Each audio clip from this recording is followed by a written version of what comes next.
Hello and welcome to the Vocal Sound Healing Podcast, Episode 7, The Effects of Vocal Sound Healing, How to Process Energy and Why It's Not Always Blissful at First.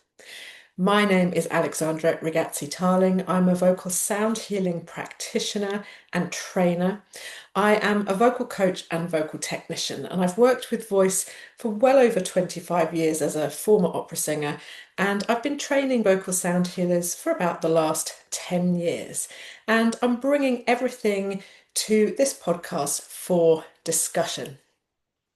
So let's dive straight in because I would say this topic comes up over and over with people new to healing work because maybe they're coming for sessions, and also for those that have been offering it and receiving it for many years. It's always a topic of discussion because we're all individual and we all respond to things differently.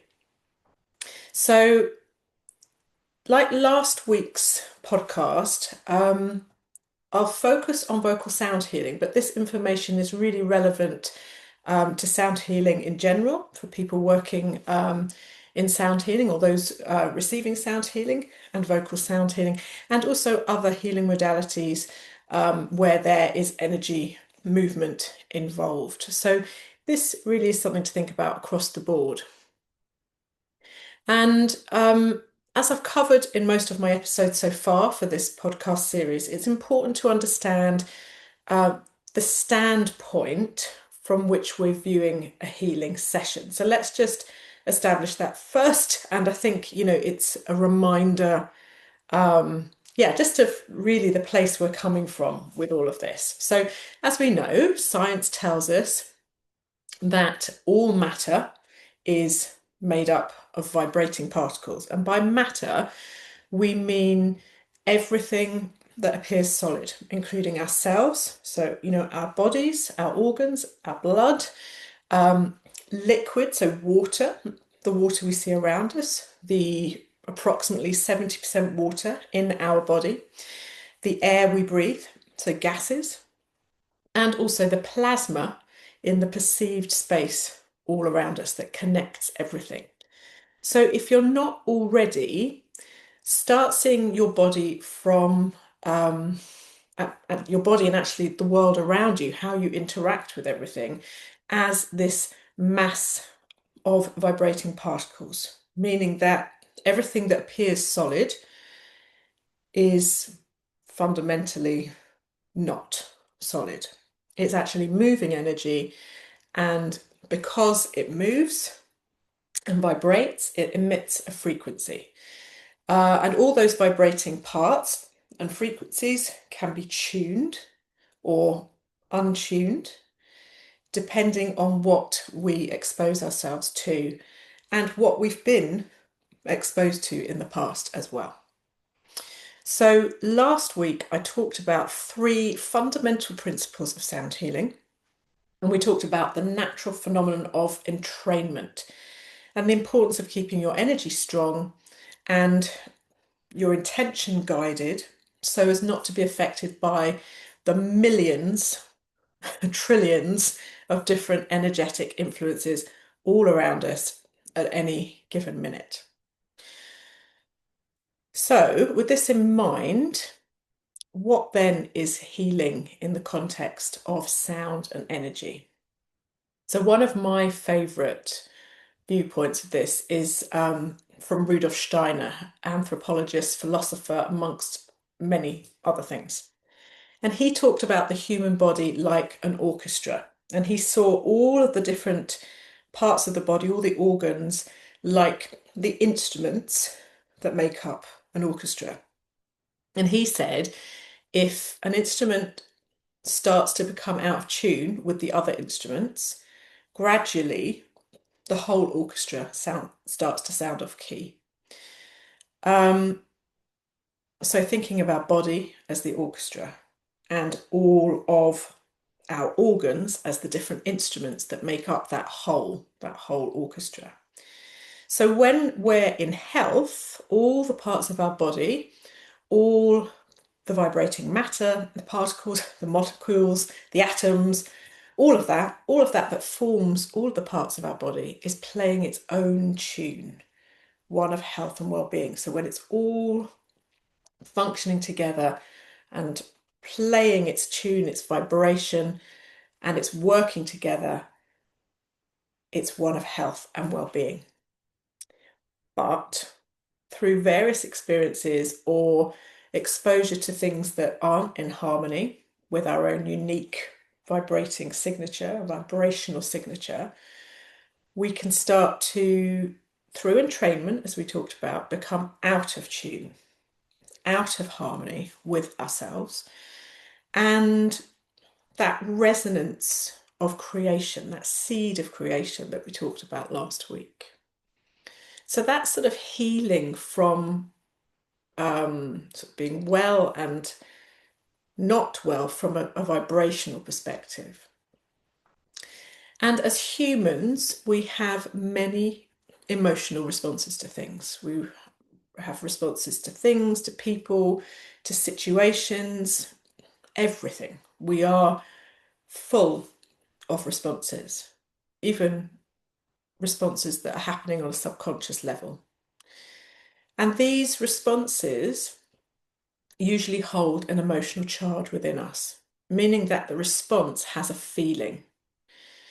So we might relate to emotions such as sadness, happiness, anger, hurt, fear, joy, and the list goes on. So just take a moment to think about how many emotional responses you, as a being, generate in any given day. So think about all the areas of your life. Think about the people in your life. So your friends, your family, your colleagues, how they affect you. Think about situations in your life, situations immediate to you, situations outside of your life, things beyond your control, how you feel about those, type of responses that happen because of thinking about those things. Things like the state of the world, the joys, the suffering, everything that you consciously and subconsciously absorb from things like social media. So we're really talking about anything that you're exposed to, consciously and subconsciously. And we are having responses to these things all the time, whether we realize it or not. And so where does all that go? Where do all those responses, where does all those emotions, emotional responses, where do they go? So if we're looking at everything in terms of vibrating energy, what are those emotional responses? And there's probably many thoughts around this. And as usual, I say it every week, I'm offering 30 to 40-minute podcast on pretty big topics. So I'm going to talk about my experience because maybe that's helpful. And I can tell you that from working in people's energy fields for many years now, that these responses and emotions that people have, that we have as human beings, unless they're processed in some way, they show up as thickness in the energy field around a person, a sort of stagnation of energy. And I guess, put simply, that is, from the way I perceive it, a lack of flow, a lack of vital life force, flow of energy. And, talking to colleagues of mine, talking to the many students of mine that I've trained over the years, there's a lot of agreement about this, that it's stuff in the energy field that feels stuck, sort of like a mass You're sounding into somebody's energy field, and you're getting a sound coming back at you. You're feeling into the energy field, a different sort of thickness. I often say it's like wading around in someone's energy field when there's this unresolved stuff, this emotion, these responses that have been stored. It's literally like a mass. Like it's not physical because we're not seeing it as such or aware of it in the physical sense, like our body, but it feels like almost physical. And it's closer usually to the human body, closer to the physical body, not so far out in the subtle energy bodies. It tends to sit in that emotional field around the body in various places. And, there are a lot of practitioners out there talking about this and have done for years. This isn't a new concept in the energy healing world. But this is how we might find emotional responses and stuck emotions showing up in the field. It's to demonstrate that. So let's look briefly as well, in case you're completely new to this, let's look briefly at the concept of an energy field around the physical body. And I'm not going to go into the sort of, physics aspect of it. I'm not sure I could anyway, but I have a lot of thoughts about that. But again, nothing is confirmed. This is stuff that we've been talking about for years and years and years and years and years. But trying to bring this concept of an energy field around the physical body. So we tend to think of ourselves as just physical. That this is me, this is the only part of me, this physical body. And of course, it's a really important part of me. It's this part of me that has manifested here in this more dense reality and is having this experience here in this physical realm. But whatever your standpoint on this, whether you think talking about energy fields is a load of rubbish, although probably you don't think that if you're listening to this podcast, or if you're like me, you spend a lot of your life consciously working in and around people's energy fields and sort of consciously working with my own energy field, I think we can relate to this feeling, if you're not used to that, but if you can relate to this feeling as the feeling of being around somebody. And when you're around somebody, you get a feel about them, you get a sense of who they are just by being around them. You don't even have to listen to what they're saying or even hear what they're saying. It's a sense of being near someone. And this sort of thing of we might choose to hang out with certain people because the way they make us feel. And we might choose not to hang out with certain people for the same reason. Some people just naturally feel good to be around and other people don't.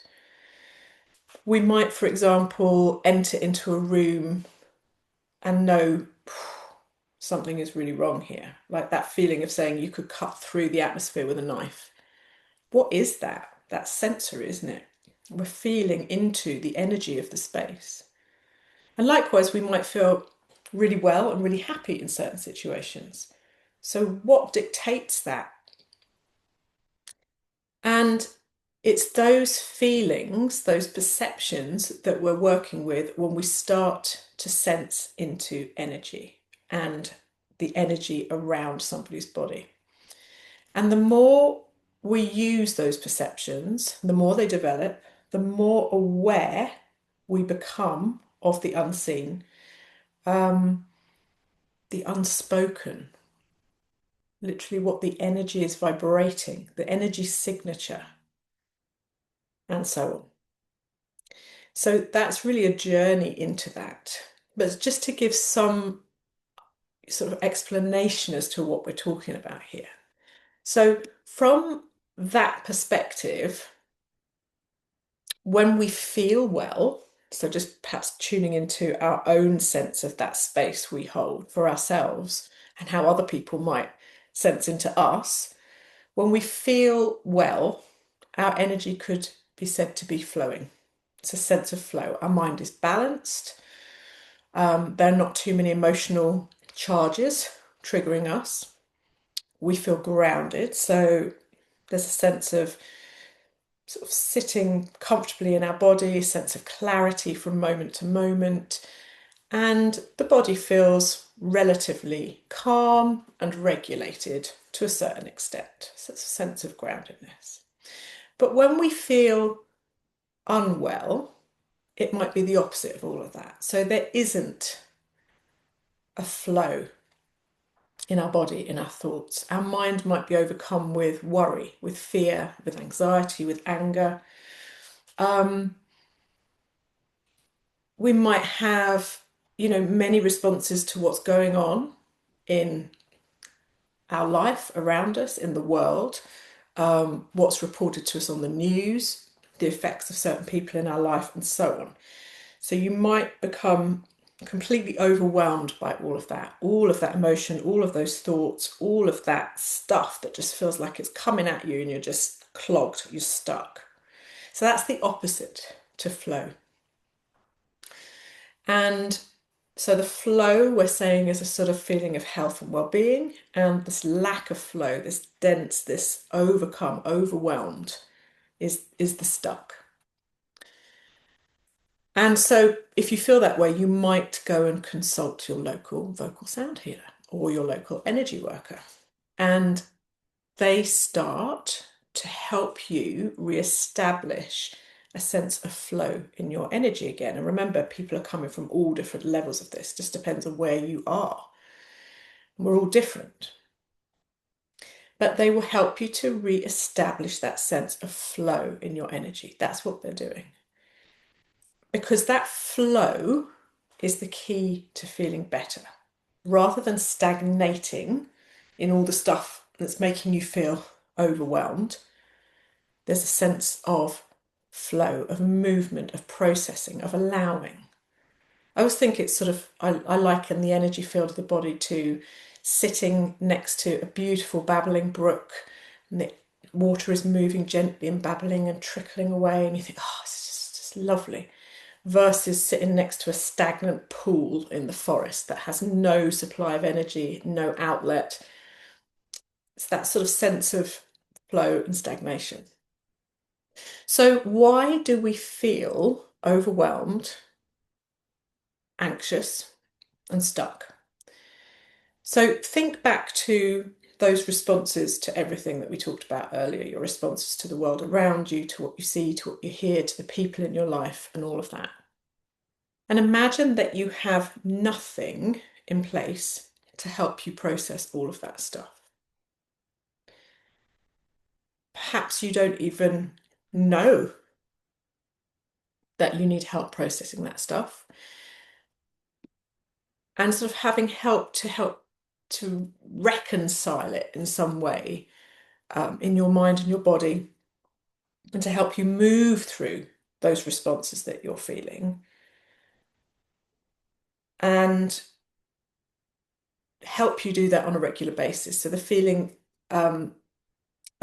that you felt as a result of the thing you saw, the thing that happened, having a way to process those responses, those emotions that came up as a result. So imagine that on top of all of those responses to things that have happened in your past that were never processed, new things being added daily.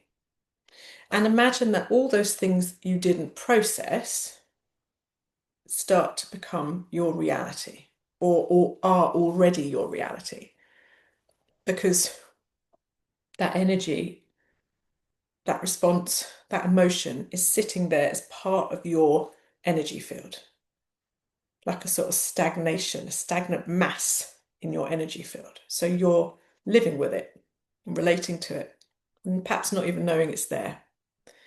So you start to operate from the place of those responses, of that energy, of that unprocessed emotion. And this forms your world and your life view. Why wouldn't it? It's there with you. You might not know it's there. You just know you feel a certain way. And what does this mean for our energy, for the vibrating matter that we talked about earlier, for the idea of the frequency of who we are? What frequency has taken hold?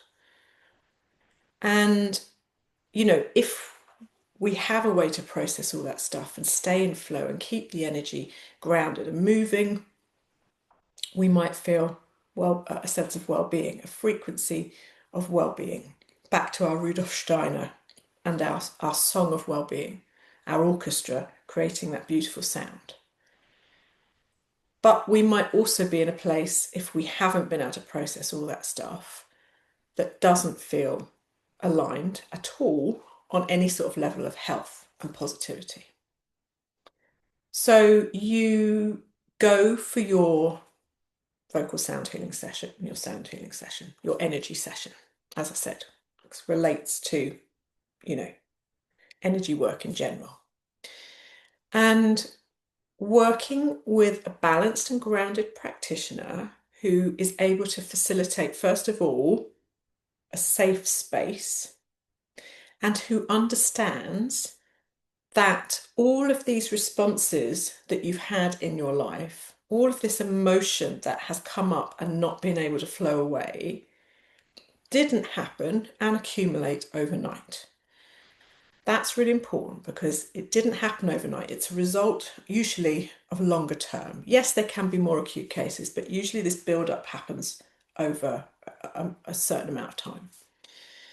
And this practitioner might begin to sound and use their voice over you, so literally over you in your energy field, to help move that energy. Or they might get you to use your own voice and direct this frequency around your body as part of this healing process. And this work is done with very clear intention. So remember from last week, our intention is our thought energy, the energy of our thoughts that merges with this energy of the physical. And as a result, your physical body and your energy body, the subtle energies, the emotional body, where all this stuff is being held, starts to move.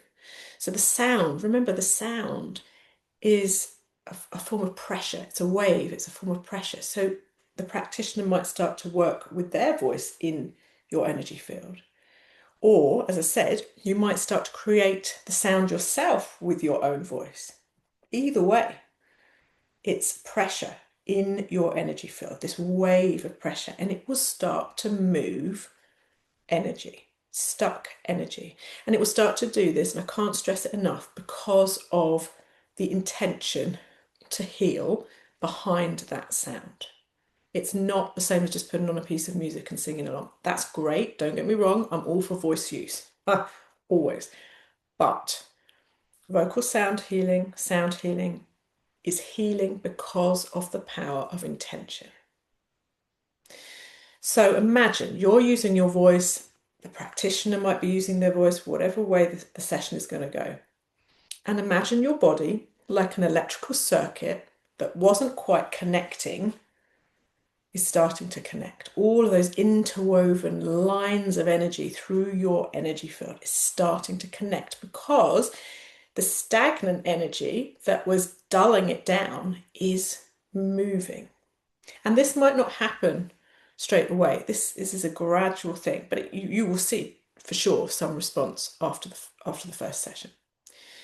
The first thing this energy needs is to be earthed. If you think about electrical energy, it needs to be earthed, it needs to be grounded. So your practitioner sets that up for you in the session, does a lot of grounding for you towards the end of the session, maybe even at the beginning as well. We'll give you some homework, some grounding exercises, so you can make sure that you're doing this work for yourself between sessions. And your energy starts to flow again, bit by bit, and you keep it moving between the sessions. Now, here is the processing. The first thing that generally happens after one of these sessions is that all of the stuff you've been holding onto for the weeks, the months, the years starts to flow as well. So remember, the stuff you're holding is energy. Those responses, that emotion, movement of energy, that is energy. And if you get the energy field flowing and moving, those stagnant parts are going to be moving as well because new energy is going to start to flow through as the old stuff is discharged. So all of those responses, all of those feelings that you didn't know what to do with, or perhaps weren't even aware of, starts to be processed as a result of the healing energy flow work that you're doing with your practitioner. That's the healing, getting the energy to flow. And as a result of this, the body and the mind get tired. So you leave the session, and usually you will feel a sense of balance, but tiredness, like you want to rest. And we can even get things like cold or flu-like symptoms as the body starts to enter into a state of processing and actually tries to get you to lie down and rest. Go to bed, have a rest so body can get on with moving that energy through. Has to take the energy from somewhere in order to move it through. And because it takes that energy, we start to feel tired. It's like another processor going on. Think of your computer. You've got lots of processes going on. You might be processing all this emotional stuff in your energy field for years and years and years, and then a new program comes in, a new update, and it starts to help you to process all of that old stuff. But in order to process that old stuff, you need to use a lot of energy. But because the old stuff is moving and you're grounding and discharging, the new energy is flowing in to help you. Sometimes it can happen the opposite way. After the first couple of sessions, usually this calms down a bit after the first few sessions. But what can happen after the first session or the second session is you'll get a sudden burst of energy. The body's sort of rejoicing, because it's rediscovered the flow of energy again. It's like, yes, energy. And you're grounded, so you've had your earth connection reestablished, and all of this energy flows, and we feel incredible. And I think people that are used to this work can relate. I've certainly left healing sessions and thought, wow, this is amazing. I feel awesome, and I've gone off and I've done like a million things and used all that energy, and suddenly I crash because that energy was a surge that was there to help my body process the stuff it needed to process. And I went off and did a bunch of things and used it up. And then I crashed because I'd used that energy, it was there to help the healing. And that was my choice, and maybe I've learned over the years to rest more and be kinder to myself. But that's why we say you need to rest after a sound healing session. Because what you're doing then is playing your part in enabling the facilitation of that flow of energy. So, over the next few days after a session, you might feel a bit under par, and this is your body trying to heal itself. Your body's natural intelligence knows what you need. It's a bit like, if you just go for a regular massage, you might feel a bit sort of groggy afterwards because you've moved lots of toxins and things in the system. You've moved them towards the lymph to be expelled from the body. So the same with sound healing, particularly vocal sound healing, because it's really working from the inside out. That's why it's so powerful. Drinking plenty of water to assist in this detox is really important. And as I said, being aware that your sound is moving this energy and giving yourself and your body time to work with that. So, the body will start to process those feelings and responses that you've pushed down and squirreled away. And even though you might not feel, really well and bright and breezy after a session, I'm always really excited for people that say, I went into, got really tired and I felt a bit sort of low and had to go and lie down. I'm like, yes, that means it's working, it's flowing. Now stick with it, support your body. But as you go through that process and those emotions flow in and out, sometimes those feelings can come back up to the surface before they leave fully. And this might make you feel a bit emotional. And it's not always the blissful state that we're looking for after a healing session, because everyone tends to think, oh, healing, bliss. Yeah, it's really blissful once you've put in the groundwork. I mean, it can take a bit of time to get to that point. If we can process energy, it's blissful. If we can't, it's going to be sort of moving, getting stuck and moving again. And that's why we go back for regular sessions. That's why we do the practice, the well-being practice at home, to keep the energy moving. But when these emotions come up, the key here to the processing is to allow those feelings. Because the reason we got in that state in the first place is because we weren't comfortable in allowing them. We weren't letting them go. We need to let the body do what it's designed to do. And crying, feeling irritated, feeling angry are responses to alert us to something deeper going on. And as you process those feelings, try to become the observer. Don't reattach to the feeling.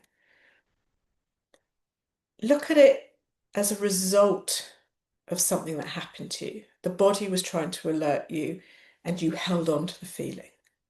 Now it's coming up and out again. Look at it and say, oh, there's that emotion that's leaving my body. I'm feeling the emotion.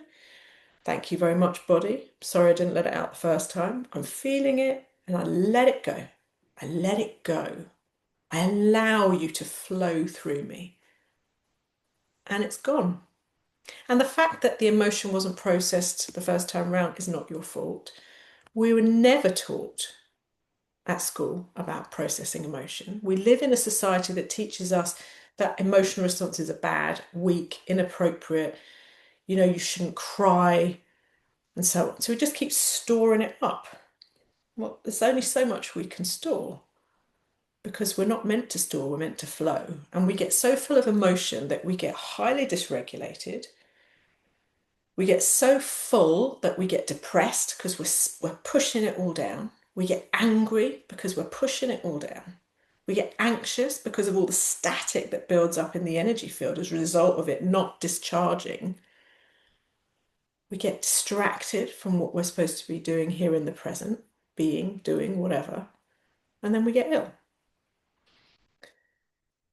So as we process and as the energy begins to move, we start to become aware of this, even though it's not necessarily blissful, it's a very positive response. And it's really important for the vocal sound healers, the sound healers that are listening to this, to communicate that to your clients. Yes, they may well need support, and that is why we do a consultation first. If you're working with somebody that is severely depressed or has severe mental illness, you're going to have to tread extremely carefully, and they will need other professionals in their life to support them through this process. Because if somebody has that much stored within them, you can't just move their energy and send them off and expect them to deal with it on their own.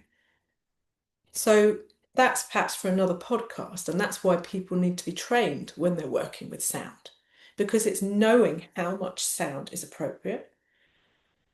It's knowing how much sound is incredibly powerful, and it will move energy very quickly. And that is why we put out disclaimers and things about sound, because we don't know its full potential yet, but we do know it's very strong.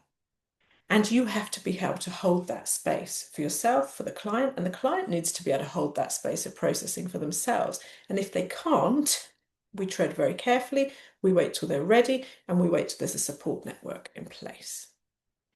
And just a sub note here as well, when we're offering sound healing training, we don't work with people that are undergoing chemotherapy because their body is desperately trying to process toxins to keep them alive. And if we start trying to move energy in the body of stuff that's stored, it's going to be too much for them. It could make them feel really unwell. It could make people feel unwell anyway. And remember, these are some cases. People that are working with this and used to processing energy, people that are relatively healthy, may well process really, really easily. And a couple of days, feel a bit tired, and off they go. And the more they do it, the less response they will have. But we have to learn to rest. We have to learn to allow healing. We need time to be peaceful, to be in quiet, to hear what our body wants and needs. And I've said it before and I'll say it again, Rome wasn't built in a day, and we won't clear everything in one session. How can we clear everything in one session? We can't process everything in one go. It would be exhausting. It would take all our energy, and it would end up getting stuck again because we wouldn't have enough energy to process everything in one day after one session. It is a process. Well-being is a practice. Healing is a practice. Don't go for one session and think, it didn't work. It won't work in one session. You'll feel a response in one session, a positive one, but it won't be enough one session. And, ultimately, nobody can heal you but you. It's the amount of commitment you have to facilitating that for your body, because your body has that natural intelligence. It's finding that space for you to heal. And, when you see a sound healing practitioner, you do that work with an energy worker, what you're doing is asking them to facilitate the space for you, to hold you in that space, to keep re-establishing that energetic flow in your body as you go through the next weeks and months and on that healing journey. And as I said, it's important to have a few sessions. It's important to expect to get homework in between the sessions, things like gentle humming to further facilitate energy movement and balance, grounding exercises, just taking a walk out in nature to connect to the earth, to allow time for reflection. We're so bombarded nowadays. Where's the time for self-reflection? That's almost considered, something that you indulge in, but it's a necessity. It's part of our own healing journey. And this is related, but people often tell me, they can't meditate because their mind fills with thoughts and all of this stuff. And I'm like, yes, you're processing. Well done. You've created the space for meditation, and now your body and your mind are processing. Keep meditating, keep humming, keep vocal toning. Let those thoughts keep coming until there are none left to process. When you have worked through everything you're holding, you'll feel very different. And then you can start to live in the present without all of that energy that you've stored away dictating how you feel in the here and now. So you really start to discover who you truly are underneath all of those responses. And it's that self-practice, those regular sessions that keep that process and keep that sort of energy hygiene, really. I've had people come to vocal sound healing groups that I run. And some people have said, oh my God, after these sessions, I just feel so tired. And they're sort of disappointed by that. And I'm like, yes, that's brilliant. You've regulated your nervous system. You've popped yourself into rest and digest. And if you're rarely in that rest and digest, that parasympathetic state, you will feel tired when you finally allow your body to go there. This is the state where all of the body's natural processes happen. Things like digestion, where your body's metabolizing food for energy, for elimination, for all those things. Rest and digest is where your brainwaves can shift towards more of an alpha state, more of that sort of what might feel like a daydreaming state. And here you can start to process those thoughts. It's the more meditative state. And we need a mixture of those brain states throughout the day to live healthily. We need our beta mode for our everyday doing. And, we need to be able to use stress to heighten our senses and action when we need it. And then we need to be able to relax and daydream to allow the body to recover after this. We need to be able to move and flow through these different states. So regulating the nervous system is key to long-term health, and beginning to process our emotions and responses as we move through life is key to, yeah, for sure, health, longevity. And you're more likely to process when you have some downtime. So whether that's your meditation, whether that's taking your day off, that's taking that you time, whatever you're doing. But even throughout the day, allowing yourself 5 minutes just to stare out the window will help. And that's why humming is such a powerful tool, because it really contributes to the vagus nerve stimulation, which helps to regulate your nervous system. So a bit of humming, pop off to the loo and hum for a couple of minutes. Just let the body settle, let the body regulate. This stops you building up all of that emotional stuff. So it's less to process in the long run.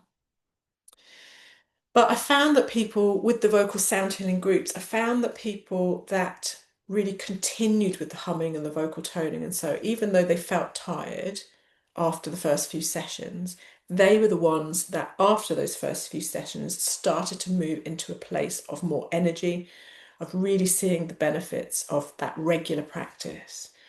And the people that, stopped coming because they didn't feel good being tired. And I get it, we don't want to be tired.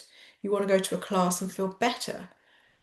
But maybe first we feel tired because we're actually exposing how the body truly feels. And then we're listening to what the body is telling us. And then we're operating from that place of authenticity, our relationship with our body, an authentic relationship with the body. What does body need at any given time? And if body is telling you that you're tired, and that's the result of your hour's practice, then it is what it is. Don't ignore it. What shifts and changes can you make? So I think the question to ask is, if the shoulds and should nots of your mind, the things you should do and the things you shouldn't do, and all of the million things you have to do, are speaking louder than your body, then it's time to have a little look at what's going on. And look at, who and what you're actually in training to. Because that will be key when you start to process through all of the emotional energy that you might have stored. And if you're lucky, then you'll be working with this already and you'll feel a nice sense of flow, and you won't feel so tired after meditation and practice. But we go through phases. We all go through phases in our life. Sometimes we'll have more on and we'll need to practice more to keep that flow, to keep that sense of balance, to keep that groundedness. And other times life's a bit easier. And perhaps, we can do less at those times. But it is a practice that we work with through our life. Nothing is a quick fix. It's a discipline.